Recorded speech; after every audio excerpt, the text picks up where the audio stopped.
बिस्मिल्लाहिर्रहमानिर्रहीम। Welcome to medical medics. Today topic of our discussion is lac operon, या जिसको हम बोलते हैं lactose operon. Lactose operon basically gene का एक ऐसा पोर्शन होता है जो कि थ्री ऐसी प्रोटीन्स की फॉर्मेशन करवाता है जो कैटाबोलिज्म ऑफ लैक्टोज के अंदर इन्वॉल्व होती हैं। कैटाबोलिज्म ऑफ लैक्टोज हम तब करवा रहे होते हैं जब बॉडी के अंदर ग्लूकोज की कमी हो और हम लैक्टोज के थ्रू हम ग्लूकोज वगैरह की फॉर्मेशन करवाएं। अब इसके अंदर थ्री जीन्स इन्वॉल्व होते हैं। एक होता है लैक जी जीन, एक होता है लैक वाई जीन और एक होता है लैक ए जीन। सबसे पहले लैक जी जीन की बात करें तो ये जिस प्रोटीन के लिए कोड करता है that protein is the beta galactosidase. Beta galacto beta galactosidase beta galactosidase का काम ये होता है कि ये हाइड्रोलाइज करती है लैक्टोज को इनटू ये हाइड्रोलाइज करता है लैक्टोज को इनटू ग्लूकोज एंड गलेक्टोज। क्योंकि लैक्टोज किन दो चीज़ों से बनता है, ग्लूकोज एंड गैलेक्टोज के अंदर ये कन्वर्ट कर देता है, यानी हाइड्रोलाइज कर देता है। तो पहले जो लैक्जी जीन था वो इससे हमारे पास बन रही थी बीटा ग्लैक्टोसाइडेज, जो कि हाइड्रोलाइज करता है लैक्टोज को इनटू ग्लूकोज एंड गैलेक्टोज। दूसरी जो जीन होती है वो होती है लैकवाई जीन। इसमें से जो हमारे पास प्रोटीन बनती है या एंजाइम बनता है that protein is a permease. Permease नाम से ही जाहिर है इसका क्या काम होगा कि ये फैसिलिटेट करेगा movement of lactose into the cell, यानी movement of lactose into cell को ये ज़्यादा यानी इसकी एबिलिटी को ज़्यादा करेगा। Movement of lactose into cell. और तीसरा जो हमारे पास जीन है लैक ए जीन, ये हमारे पास जिस प्रोटीन की फॉर्मेशन करवाती है उसे हम बोलते हैं थायोग्लेक्टोसाइड ट्रांस एसिटाइलेज।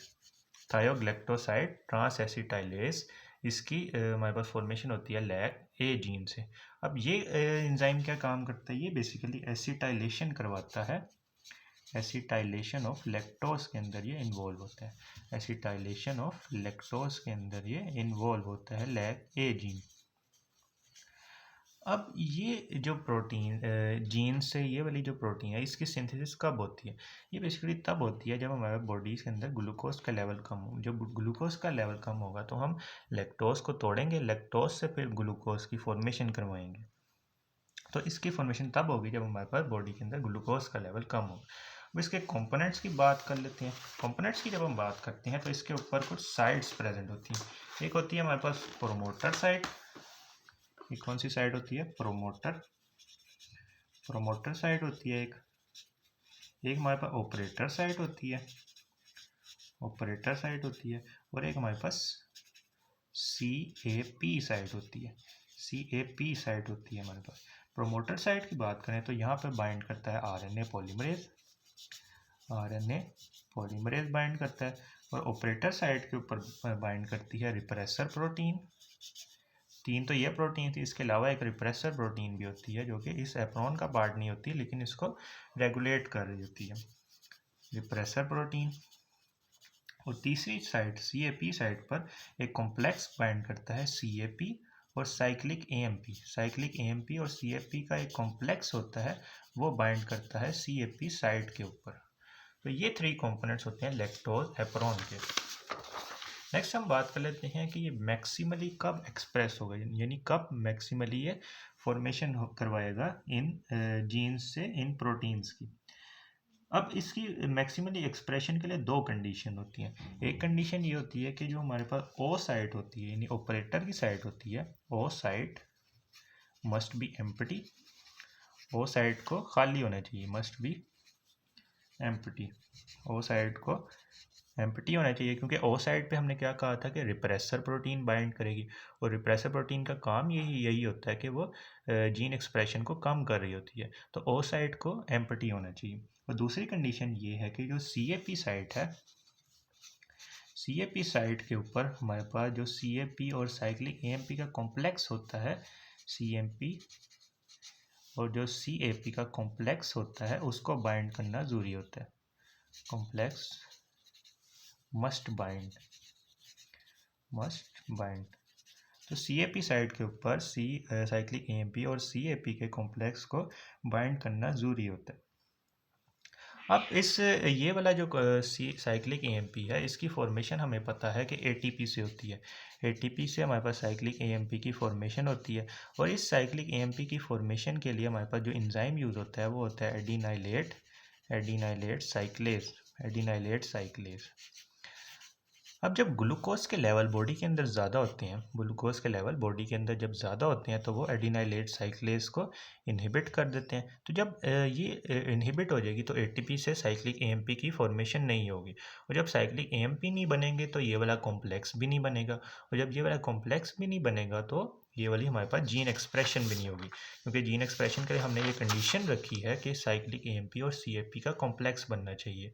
तो जब ग्लूकोज नहीं होगी, ग्लूकोज का लेवल ज़्यादा होगा तो ये वाला एंजाइम इनहिबिट हो जाएगा, साइक्लिक एएमपी की फॉर्मेशन नहीं होगी। साइक्लिक एएमपी की फॉर्मेशन नहीं होगी तो जो सीएपी होता है वो अनबाउंड फॉर्म के अंदर रह जाएगा। अनबाउंड फॉर्म के अंदर जब ये रह जाएगा तो ये सीएपी साइट के ऊपर बाइंड नहीं करेगा और जीन एक्सप्रेशन भी नहीं होगी। अच्छा, अब हमारे पास जो रेगुलेटरी जीन होती है, रेगुलेटरी जीन को एक्सप्रेशन के लिए हमारे पास जो जीन वाला पोर्शन होता है उसमें बोलते हैं lac I gene. Lac I gene, अब इस लैक आई जीन से हमारे पास बनती है repressor protein. Repressor, lac I gene से क्या बनती है? Repressor protein.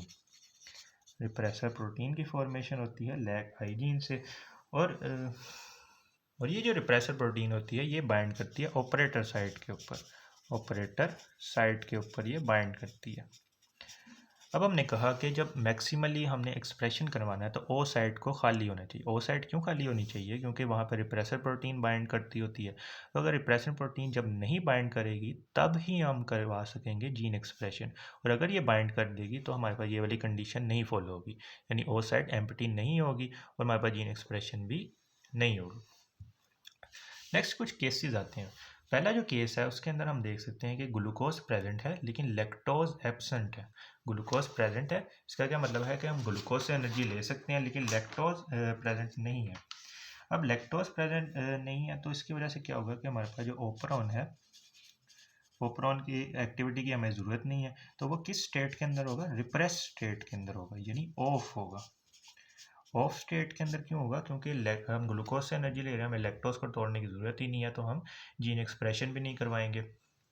अब अगर ग्लूकोज प्रेजेंट है तो हमने कहा था कि साइक्लिक एएमपी की फॉर्मेशन के लिए एडिनाइलेट साइक्लेज एंजाइम इन्वॉल्व होता है, साइक्लेज, और इस एंजाइम को इनहिबिट करता है ग्लूकोज का हाई लेवल। तो ग्लूकोज प्रेजेंट है, तो ग्लूकोज जब प्रेजेंट होगा तो एडिनाइलेट साइक्लेज इनहिबिट हो जाएगा और साइक्लिक एएमपी की फॉर्मेशन नहीं होगी, और साइक्लिक एएमपी ये जो हमारे पास सी एफ पी प्रोटीन होती है इसके साथ बाइंड नहीं होगी, तो सी एफ पी प्रोटीन रहेगी अनबाउंड फॉर्म के अंदर, अनबाउंड फॉर्म के अंदर रहेगी। और जब ये अनबाउंड फॉर्म के अंदर होती है तब ये बाइंड नहीं कर सकती अपनी इस सी ए पी साइट के ऊपर।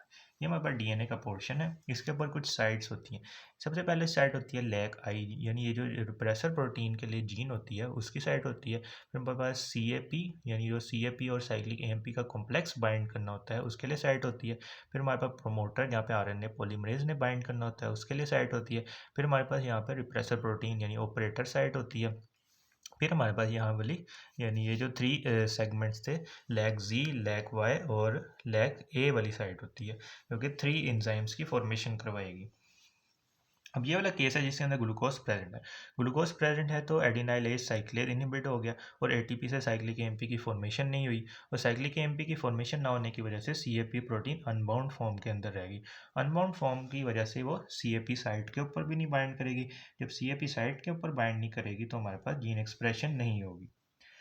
दूसरा ही पॉइंट आता है कि हमारे पास ये लैक आई जीन आती है, ये कन्वर्ट हो जाती है मैसेंजर आरएनए के अंदर, मैसेंजर आरएनए के अंदर कन्वर्ट हो जाती है, और यहाँ से हमारे पास फिर रिप्रेसर प्रोटीन बन जाती है, रिप्रेसर प्रोटीन बन जाती है। अब ये वाली जो रिप्रेसर प्रोटीन होती है ये ऑपरेटर साइट के ऊपर बाइंड कर जाती है। फर्स्ट करें उसकी शेप कुछ इस तरह से है, ये बाइंड कर गई यहाँ पर,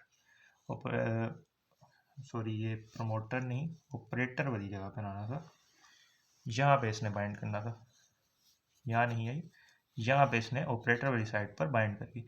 अब ऑपरेटर को खाली होना चाहिए अगर हमने जीन एक्सप्रेशन करवानी, क्योंकि हमने कंडीशन में भी कहा था कि operator O site must be empty. अब इस कंडीशन के अंदर रिप्रेसर प्रोटीन यहाँ पर ऑपरेटर साइड पर बाइंड कर गई है जिसकी वजह से जीन एक्सप्रेशन नहीं होगी। यानी ये वाली जो आगे एक्सप्रेशन है ये नहीं हो रही इस कंडीशन के अंदर। अब इस तरह की रेगुलेशन को हम कहते हैं negative regulation. Negative regulation. Next हम सेकंड केस की बात कर लेते हैं। अब सेकंड केस के अंदर ग्लूकोज एब्सेंट है और जबकि लैक्टोज प्रेजेंट है। अब इसी कंडीशन, क्योंकि ग्लूकोज नहीं है तो लैक्टोज को तोड़ने की ज़रूरत है, तो लैक्टोज को तोड़ने के लिए हम लैक्रोज ओपरॉन को इंड्यूस करेंगे। ओपरॉन को इंड्यूस करके रख रहे होंगे, यानी ऑन होगा एप्रॉन। अब इसकी लेबलिंग मैं करके दोबारा से वीडियो शुरू करता हूँ। तो ये हमने कर लिया लेबलिंग, इसमें ये हमारे पास रिप्रेसर प्रोटीन की जीन थी। अब इस केस में हमारे पास ग्लूकोज प्रेजेंट नहीं है। ग्लूकोज प्रेजेंट नहीं है तो हम ये कह सकते हैं कि एडिनाइलेट साइक्लेज अपनी एक्टिविटी को परफॉर्म कर सकता है। एडिनाइल साइक्लेज का काम ही होता है कि वो एटीपी को साइक्लिक एएमपी के अंदर कन्वर्ट करता है, तो साइक्लिक एएमपी की फॉर्मेशन हो जाएगी। अब साइक्लिक एएमपी और जो सीएपी प्रोटीन होती हैं वो दोनों बाइंड हो जाएंगे, जिसकी वजह से हमारे पास ये कॉम्प्लेक्स बन जाएगा साइक्लिक एएमपी और सीएपी का। ये वाला कॉम्प्लेक्स बन जाएगा। ये वाला जो कॉम्प्लेक्स होता है साइक्लिक एएमपी और सीएपी प्रोटीन का, ये जाकर बाइंड कर देता है कहाँ पर, सीएपी साइट के ऊपर। सीएपी साइट के ऊपर जाकर ये वाला कॉम्प्लेक्स बाइंड कर जाता है, और ये वाले कॉम्प्लेक्स की बाइंडिंग ज़रूरी होती है जीन एक्सप्रेशन के लिए। ये वाला कॉम्प्लेक्स यहाँ पे सीएपी साइट के ऊपर बाइंड हो गया। दूसरा पॉइंट आता है कि लैक आई जीन से हमें पता है कि पहले मैसेंजर आरएनए बनता है। मैसेंजर आरएनए फिर हमारे पास बनाता है रिप्रेसर प्रोटीन। अब इस कंडीशन के अंदर क्या होता है कि लैक्टोज प्रेजेंट है। लैक्टोज के प्रेजेंस की वजह से क्या होता है कि लैक्टोज अपने एक आइसोमर के अंदर कन्वर्ट हो जाता है। That isomer is the allolactose. यहाँ पे प्रेजेंट होता है एलो लैक्टोज। इस एलो लैक्टोज का काम ये होता है कि ये इस जो रिप्रेसर प्रोटीन होता है इसकी एक्टिविटी को रोक देता है, इसके अंदर कन्फर्मेशनल चेंज करता है। इस कन्फर्मेशनल चेंज की वजह से क्या होता है कि रिप्रेसर प्रोटीन ऑपरेटर पे बाइंड नहीं कर सकती, यानी इसके ऑपरेटर की तरफ बाइंड करने को इनहिबिट कर देता है एलोलैक्टोज। एलोलैक्टोज क्या है? ये आइसोमर होता है लैक्टोज का, जो कि ऑपरेटर पे बाइंड करने की एबिलिटी ऑफ रिप्रेसर प्रोटीन उसको ख़त्म कर देता है। तो दूसरी शर्त भी हमारी पूरी होगी। पहली शर्त क्या थी कि हमारे पास ऑपरेटर साइड एम्प्टी होनी चाहिए। इस केस के अंदर एम्प्टी है क्योंकि एलोलैक्टोज ने उसको इनहिबिट कर दिया। और दूसरी कंडीशन थी सीएपी और साइक्लिक एमपी का कॉम्प्लेक्स बाइंड करना चाहिए, तो वो भी बाइंड हो गया। और तीसरी कंडीशन ये भी होती है कि हमारे पास आरएनए पॉलीमरेज होना चाहिए प्रोमोटर साइड पर। ये आ गया आरएनए पॉलीमरेज आ गया। आरएनए पॉलीमरेज बाइंड कर गया प्रमोटर साइड पर। अब तो हमारे पास ज़रूर होगी जीन एक्सप्रेशन। जीन एक्सप्रेशन से हमें पता है कि पहले बनता है मैसेंजर आरएनए। मैसेंजर आरएनए बन जाएगा। मैसेंजर आरएनए से फिर हमारे पास रिस्पेक्टिव प्रोटीन बन जाएगी। लैक जी जीन से हमने कहा था कि बीटा गलेक्टोसाइडेज की फॉर्मेशन हो जाएगी, गलेक्टोसाइडेज। लैक वाई से हमने कहा था कि परमीएज की फॉर्मेशन होगी, परमीएज बोल लें या फिर ग्लैक्टोसाइड परमीएज बोल लें। और इधर से हमारे पास ट्रांस एसिटाइलेज की फॉर्मेशन होगी, या फिर थायोग्लैक्टोसाइड ट्रांस एसिटाइलेज की फॉर्मेशन होगी। नेक्स्ट जो केस आता है ये केस होता है जिसमें हमारे पास ग्लूकोज भी प्रेजेंट है और लैक्टोज भी प्रेजेंट है।